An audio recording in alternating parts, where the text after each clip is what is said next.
I've always been an avid camper and hiker. I enjoy the great outdoors. I never really thought about Bigfoot, but also never dismissed the notion of it. As I've always kept an open mind, it would not make life another person's experience. The emails that you've read have brought to the forefront something I experienced 20 years ago, and never really knew how to put it all together until now.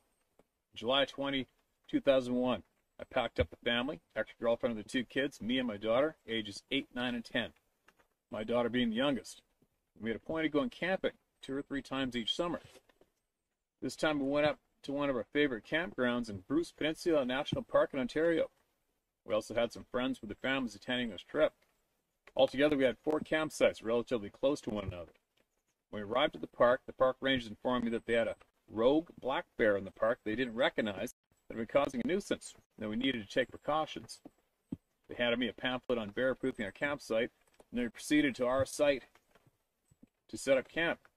This is the first time ever that we were going to go camp for 11 days straight, and we were all pretty excited about it.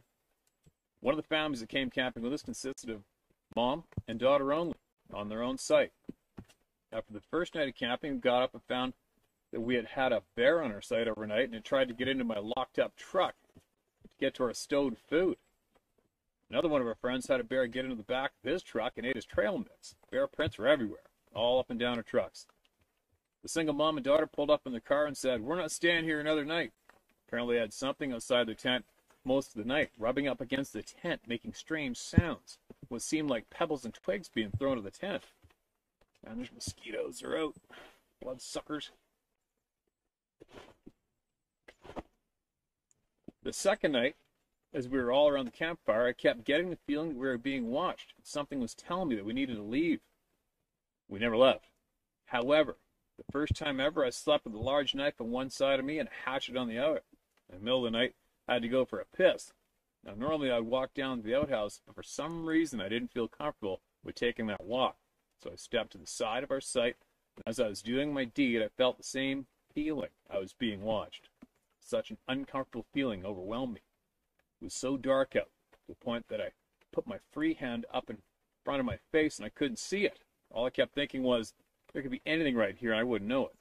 The kids are here and sleeping. What have I brought them into? God, no doubt about the kid thing, right?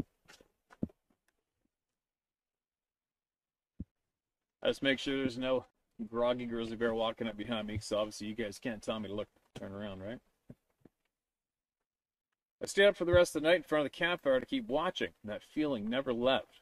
The next day I noticed a couple of tall, thin poplar trees behind our tent had been snapped halfway down and bent to the ground.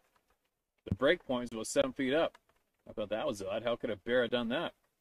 I don't recall seeing that these were snapped when I was setting up camp and the leaves were all still green.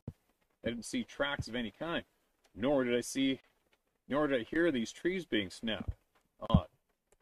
The last day when I was packing up camp, I finally saw that rogue black bear as it finished tearing up my neighbor's campsite about 40 feet from me. This thing had to have been upwards of 500 pounds. Funny thing, I didn't know he was there the whole time he was going through their cooler and tent. I didn't get any odd feeling at all. I wasn't being watched. But something was definitely keeping an eye on us the whole time we were camping there. This is definitely the most uncomfortable camping trip I've ever had, I've ever been, and I've never been back there.